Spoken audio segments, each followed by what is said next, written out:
Merhabalar, Hisse Longçu YouTube kanalıma hoş geldiniz.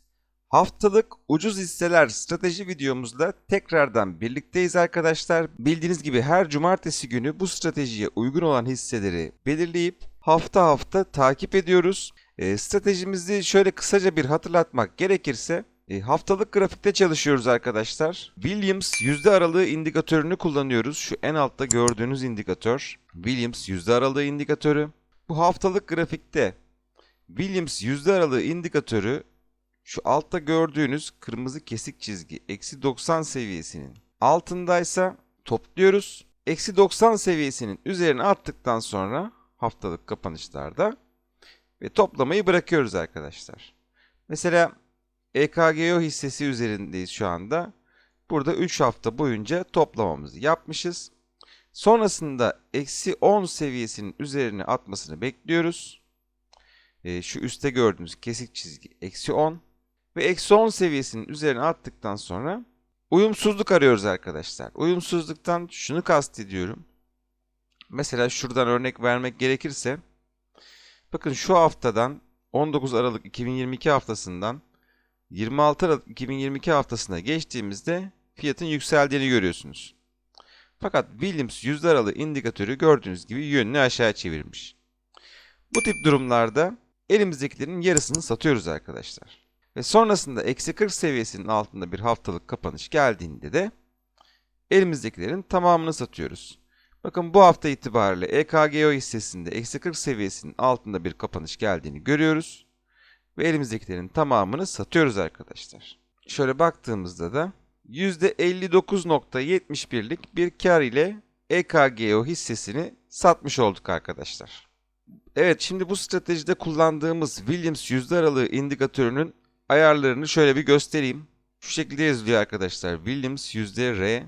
Mesela bunu kaldırdığımızı düşünelim. Şöyle yeniden eklediğimizde nasıl aratacaksınız ona bakalım. Şuraya Williams yazmaya başladığımızda zaten burada çıktı. Williams yüzde aralığı. Bunu seçeceksiniz arkadaşlar. Evet, ekledik. Ve şimdi burada ayarlar kısmına geliyoruz. Uzunluk 10 olacak arkadaşlar. Kaynak kapanış. Ve zaman aralığının kapanmasını bekleyin, tikli olacak. Evet, stil kısmında üst band eksi 10, middle level'ı eksi 70 yapmıştık ama bunu ben başka bir stratejide kullandığım için bu şekilde kalmış. Bu stratejide satış noktamız eksi 40 olduğu için oraya bir kırmızı çizgi çektirmek istiyorsak bunu eksi 40 olarak revize ediyorum. Sağ olsun bunu da bir arkadaşımız yorumlarda uyardı. Gayet de iyi oldu, faydalı oldu. Teşekkür ediyorum kendisine. Evet, alt bantta eksi 90 olarak ayarlıyoruz arkadaşlar. Ve alttaki iki kutucuk da tikli olacak. Ve tamam diyoruz. Ve şu anda görüyorsunuz kesik çizginin eksi 40 seviyesine geldi. Bu seviyenin altında yaptığı kapanışlarda, haftalık kapanışlarda elimizdekilerin tamamını satıyor olacağız. Hatta şunun stilini de değiştirelim. Çizgi olarak yapalım. Daha rahat görünecektir bu şekilde. Evet. Böylelikle tüm hisseleri incelerken eksi 40 seviyesini daha rahat görüyor olacağız arkadaşlar. Bu kırmızı çizginin altındaki haftalık kapanışlarda elimizdekilerin tamamını satıyor olacağız stratejimize göre. Şimdi diğer hisselere geçmeden önce burada anlattıklarımın yatırım tavsiyesi olmadığını hatırlatmak isterim. Tamamen eğitim amaçlıdır. Ve ayrıca bu sağ tarafta gördüğünüz hisselerin hiçbirisinin mali tablolar analizini yapmadım arkadaşlar. Bu stratejiyi uygulayacağınız hisselerde bir bilanço analizi, mali tablolar analizi yapmanızı öneririm. Sağlam bulduğunuz güçlü şirketlerde bu stratejiyi uygulamanızı tavsiye ediyorum arkadaşlar. Evet, şimdi Hektaş'la devam ediyorum. Evet, Hektaş hissesinde stratejimize göre 3, 6, 7 defa toplama yaptık arkadaşlar şu ana kadar. Geçtiğimiz hafta şu çizgiyi 17.17 seviyesini destek seviyesi olarak belirlemişiz ve oraya kadar da fiyatın geldiğini, tam da bu seviyede kaldığını görüyoruz. Buralardan artık bir destek alıp yönünü yukarı çevirmesini beklerim. Bu hafta itibariyle fiyatımız düşerken bakalım, geçen hafta 17.26'da kapatmış. Bu hafta 17.17'de kapatmış. Dolayısıyla fiyatımız düşmüş. Ve aynı zamanda eksi 90 seviyesinde altında olduğumuzu görüyoruz. Dolayısıyla bu hafta Hektaş hissesine bir ekleme daha yapabiliriz arkadaşlar. Evet, şöyle ekliyorum. Evet, bir diğer hissemiz Aksu'ya. Bu arada EKGO hissesine geri dönelim. Eksi 40 seviyesinin altında kapattığı için satacağımızı söylemiştim ama listemizden çıkarmayı unuttuk. Onu da listemizden çıkartıyorum. Evet, Aksu hissesine geçiyorum. Evet, Aksu hissesinde daha önce 3 defa alım yaptık. Şu anda eksi 90 seviyesinin üzerindeyiz. Herhangi bir ekleme yapmıyoruz. Bekliyoruz arkadaşlar. Şöyle baktığımızda da Aksu hissesinde ortalama olarak %12 civarında bir karlılık içerisindeyiz. Evet, Toaso'ya geçiyorum. Toaso'da eksi 90 seviyesinin üzerindeyiz. Eksi 40'ın altında da bir kapanış görmüyoruz. Herhangi bir uyumsuzluk da görmüyoruz. Dolayısıyla bekliyoruz arkadaşlar. Ortalama maliyetlerimiz şuralardadır diye düşünüyorum. Şöyle baktığımızda da Toaso hissesinde %20 karlılık içerisindeyiz. Bir de hissemiz Alarko Holding. Alarko Holding'de eksi 90 seviyesinin üzerindeyiz. Herhangi bir ekleme yapmıyoruz. Bekliyoruz. Eksi 40 seviyesinin altında bir kapanış da görmüyoruz. Dolayısıyla bekliyoruz arkadaşlar. Herhangi bir ekleme yapmıyoruz. Şöyle ortalama maliyetimize göre baktığımızda bu hissede de %32'lik bir karlılık içerisindeyiz. Asuzu'ya bakalım. Evet, Asuzu hissesinde eksi 90 seviyesinin üzerindeyiz. Şu anda bekliyoruz. Herhangi bir şey yapmıyoruz arkadaşlar. Şöyle ortalama maliyetimiz şöyle şu seviyelerdedir diye düşünüyorum. Baktığımızda da %10'luk bir karlılık içerisindeyiz. Evet, Kimtex Polyuretan'a bakalım. Kimtex Polyuretan eksi 90 seviyesinin altında bir kapanış yaptığını görüyoruz. Daha önce 4 defa toplama yapmıştık. Bu hafta itibariyle bir ekleme daha yapıyoruz. 5. eklememizi yapmış olduk. Bakalım, daha önce mesela Nisan aylarında eksi 90 seviyesinin altında kapanışlar yaptıktan sonra şöyle baktığımızda zirvesine kadar %173'lük karlılık görmüşüz. Gayet güzel. Burada belki birkaç hafta daha oyalanabiliriz. Ama sonrasında güzel karlılıklar göreceğimizi düşünüyorum. Belki şu 53.05 Fibonacci seviyesine doğru belki bir geri çekilme gelip oradan desteğini alıp tekrar yönünü yukarı çevirebileceğini düşünüyorum arkadaşlar. Evet, Türk Traktör'e geçiyorum. Türk Traktör hissesinde daha önce 4 defa toplama yaptık. Şu anda eksi 90 seviyesinin üzerindeyiz. Eksi 40 seviyesinin altında da bir haftalık kapanış gelmediğini görüyoruz. Dolayısıyla bekliyoruz. Herhangi bir ekleme yapmıyoruz. Şöyle ortalama maliyetimize göre baktığımızda da %30'luk bir karlılık içerisinde olduğumuzu görüyoruz Türk Traktör hissesinde. Evet, bir diğer hissemiz SDT Uzay. Evet, bu hissede eksi 90 seviyesinin üzerindeyiz. Herhangi bir ekleme yapmıyoruz. Önümüzdeki haftalarda eksi 90 seviyesinin altında haftalık kapanış gelirse eklemeye devam edeceğiz arkadaşlar. Şu anda alım yaptığımız ortalama seviyelere göre baktığımızda bu hissede de %22'lik bir karlılık içerisindeyiz. Europower Enerji'ye geçiyorum.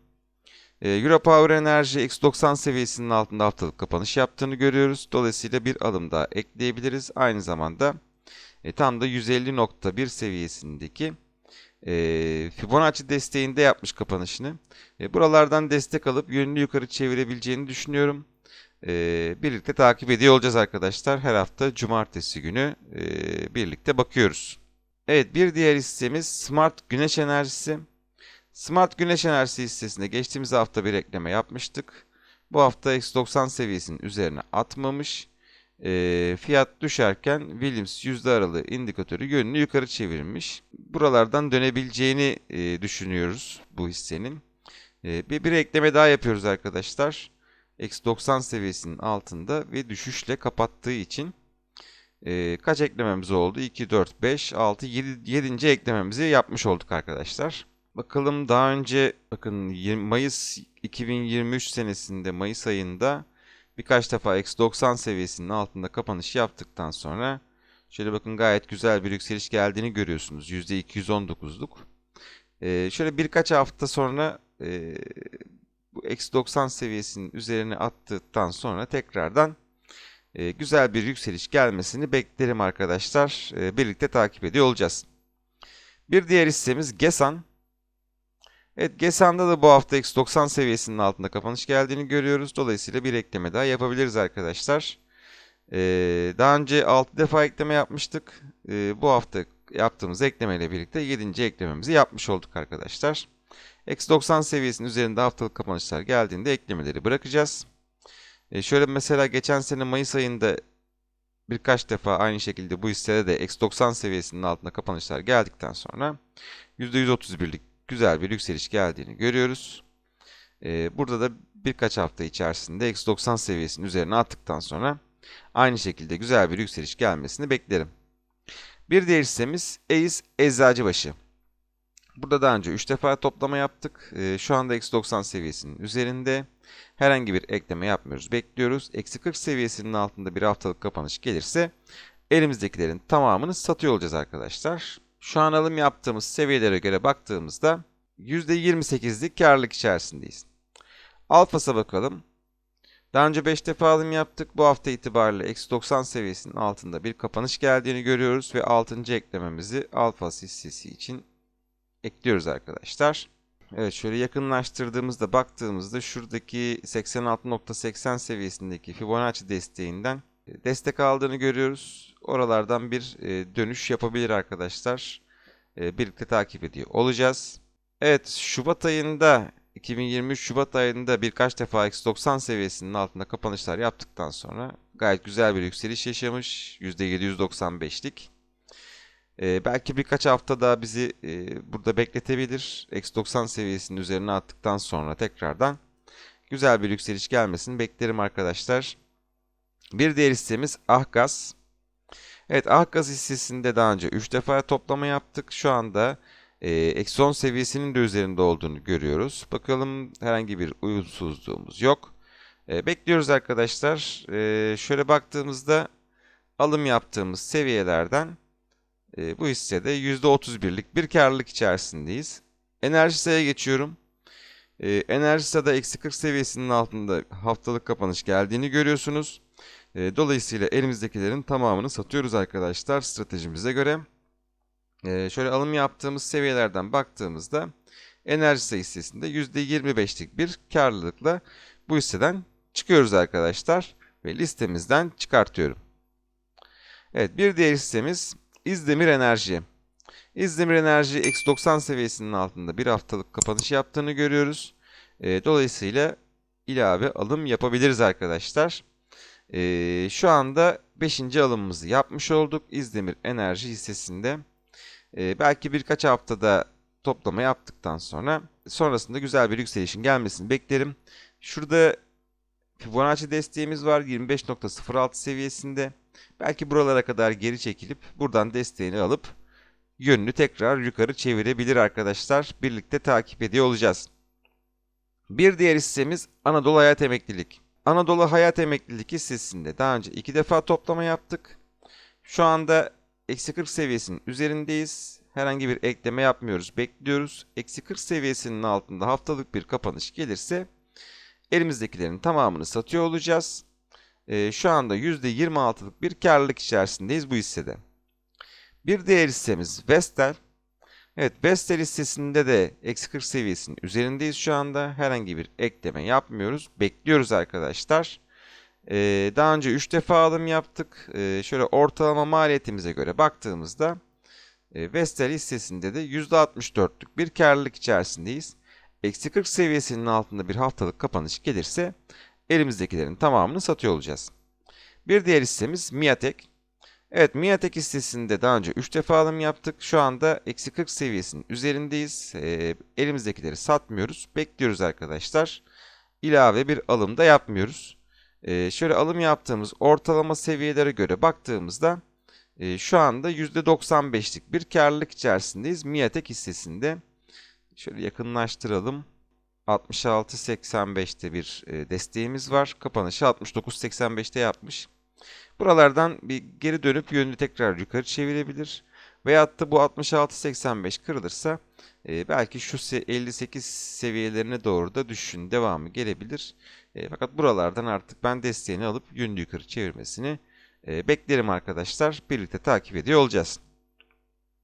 Bir diğer hissemiz Aygaz. Evet, Aygaz'ı daha önce 2 defa topladık. Şu anda eksi 40 seviyesinin üzerindeyiz. Herhangi bir satış yapmıyoruz. Bekliyoruz. Ekleme de yapmıyoruz arkadaşlar. Şöyle alım yaptığımız seviyeden baktığımızda Aygaz hissesinde %30'luk bir karlılık içerisindeyiz. Bir diğer hissemiz Magen. Evet, Magen hissesinde Daha önce 5 defa toplama yaptık. Şu anda eksi 40 seviyesinin altında bir kapanış görmediğimiz için bekliyoruz arkadaşlar. Herhangi bir ekleme de yapmıyoruz.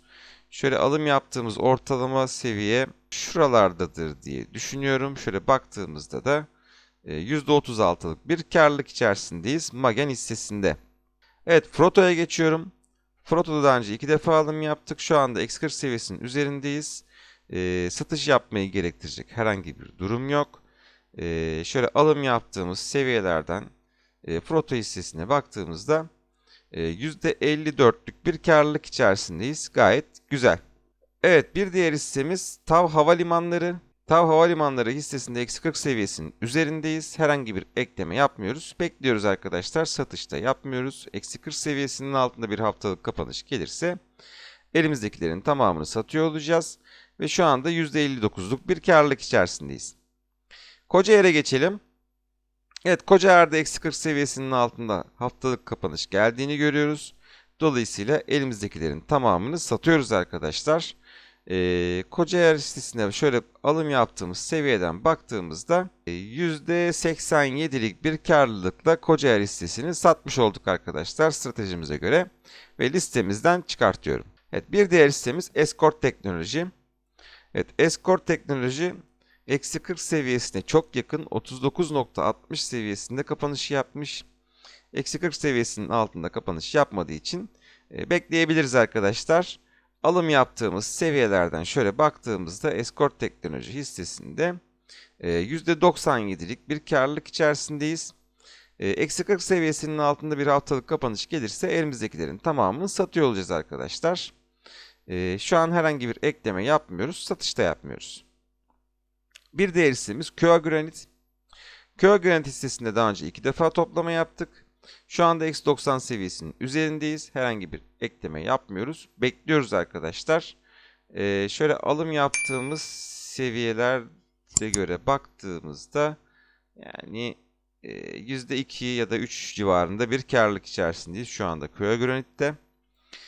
Tat Gıda'ya bakalım.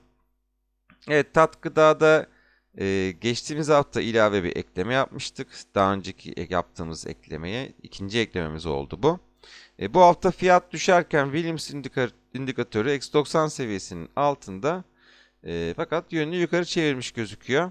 Yani buralardan bu hisse geri dönüş yapabilir. Fiyat düşerken Williams'ın yukarı yöneldiğini görüyoruz. Stratejimize göre bir ekleme daha şuradan ekleyelim. Önümüzdeki haftalarda tekrardan takip ediyor olacağız. Bir diğer hissemiz Şeker Gayrimenkul.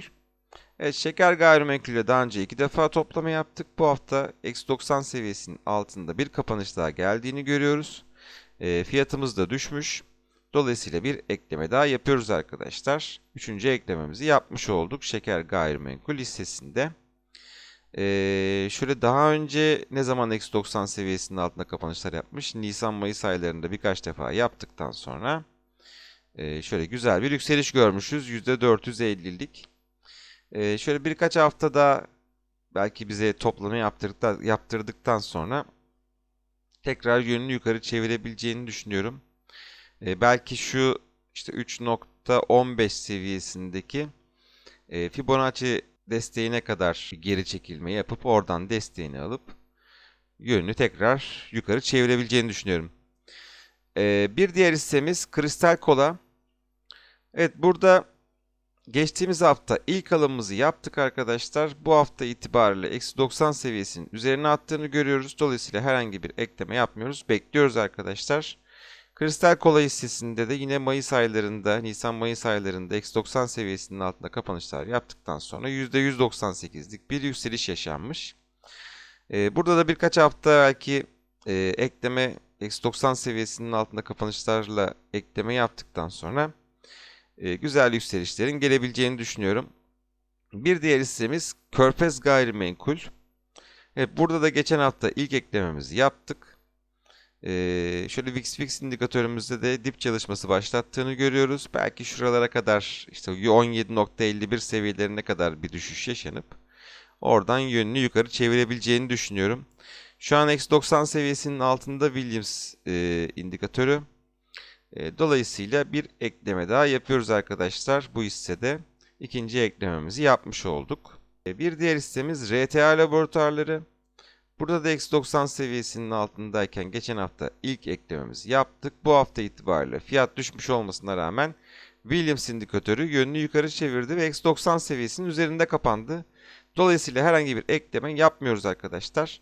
Bekliyoruz. Şuradaki Fibonacci desteğimizin de üzerinde kapandığını görüyoruz. 12.72 seviyesindeki. Güzel, buradan destek alıp yönünü yukarı çevirebilir. Birlikte takip edeceğiz arkadaşlar. Bir diğer hissemiz İHYAY. İHYAY hissesi de aynı şekilde geçtiğimiz hafta ilk eklememizi yaptık. Bu hafta itibariyle Williams yüzde aralığı indikatörü -90 seviyesinin üzerine attı. Dolayısıyla herhangi bir ekleme yapmıyoruz. Bekliyoruz arkadaşlar. Bakın burada Nisan-Mayıs aylarında geçen sene -90 seviyesinin altında kapanışları bitirdikten sonra şöyle baktığımızda %416'lık bir yükseliş yaşanmış. Gayet güzel. Evet, bu hafta 3 hissemiz daha var arkadaşlar listemize yeni eklenen. Onlar da Hedef, Kuyas ve Uşak hisseleri. Onlara da şöyle bir bakalım. Sonrasında da videomuzu tamamlıyor olacağız. Evet, şimdi Hedef hissesi, yani Hedef Holding hissesine şöyle bir baktığımızda -90 seviyesinin altında bir haftalık kapanış yaptığını görüyoruz arkadaşlar. Aynı zamanda şöyle bir paralel kanal çalışması yaptığımızda senin uzun zamandır bu paralel kanal içerisinde hareket ettiğini görüyorsunuz arkadaşlar. Bu hafta itibariyle kanalın dışında ilk kapanışını yaptı. Ve kapanış yaptığı 25.16 seviyesinde Fibonacci desteğimiz var. Yani bu hafta buralardan bir destek alıp yönünü yukarı çevirebilir arkadaşlar. Veyahut da eğer ki devam gelirse bir diğer destek seviyemiz 23.02. Biz bu hafta buradan -90 seviyesinin, Williams indikatörünün -90 seviyesinin de altında kapanış yapması itibariyle bir alım ekleme yapıyoruz stratejimize göre. Bakalım, daha önce Mayıs ayında -90 seviyesinin altında kapanışlar yapmış ve ondan sonra gelen yükseliş %128'lik, gayet güzel. Belki birkaç hafta bizi buralarda oyalayıp ondan sonra yönünü yukarı çevirebileceğini düşünüyorum. Bakalım, her hafta cumartesi olduğu gibi birlikte takip ediyor olacağız. Bir diğer hissemiz Kuyas. Evet, Kuyas Yatırım hissesinde -90 seviyesinin altında geçen hafta da bir kapanış gelmiş. Bu hafta da tekrar bir kapanış gelmiş. Bu hafta gelen kapanışla birlikte Williams indikatörü yönünü yukarı çevirmiş. Fakat fiyatın aynı şekilde yukarı gitmediğini görüyoruz. Burada bir alım ekleyebiliriz arkadaşlar bu Kuyas hissesine. Yani düşün devamı durumunda şurada 38.86 seviyesinde Fibonacci desteğimiz var. Belki buralara kadar düşüş devam edip oradan yönünü yukarı çevirebilir. Bir yandan VIX indikatöründe dip çalışması başlattığını görüyoruz. Bu yeşil mumlar tamamlanıp gri muma döndüğünde dip çalışması tamamlanmış olacak. Ve böyle bir durumda yükselişin devamını bekliyor olacağız. İlk alımımızı ekledik. Her hafta cumartesi takibini yapıyor olacağız arkadaşlar. Şöyle bakalım, daha önce ne zaman -90 seviyesinin altında kapanışlar yapmış. 2022 yılında Mart ayında yapmış arkadaşlar en son -90 seviyesinin altındaki kapanışlarını. Ve ondan sonra baktığımızda yine güzel yükselişler geldiğini görüyoruz. Bakalım, birkaç hafta burada belki toplama yaptırdıktan sonra tekrar benzer bir yükselişin gelmesini bekleyebiliriz arkadaşlar. Birlikte takip ediyor olacağız. Evet, son olarak Uşak Seramik hissesine bakıyoruz. Uşak Seramik hissesi bu hafta -90 seviyesinin altında kapanışını yaptı. Geçtiğimiz haftada bu kapanışı yapmıştı. Ve bu hafta Williams indikatörü yönünü yukarı çevirmediğini görüyoruz. Fakat fiyatın aşağı düştüğünü görüyoruz. Önümüzdeki hafta buradan bir yükseliş gelebilir arkadaşlar. Buraya ilk alımımızı ekliyorum. Aynı zamanda 10.23 seviyesindeki Fibonacci desteğinde kapanış yaptığını görüyoruz. Buradan bir destek alıp yönünü yukarı çevirebilir. Birlikte takip edeceğiz arkadaşlar. Bakın, daha önce Nisan ayında -90 seviyesinin altında kapanışlarını tamamladıktan sonra şöyle bakalım, %456'lık güzel bir yükseliş yaşanmış. Evet, bu videomda aktaracaklarım bu kadar. Kanalıma abone olup bildirimleri açmayı unutmayın lütfen.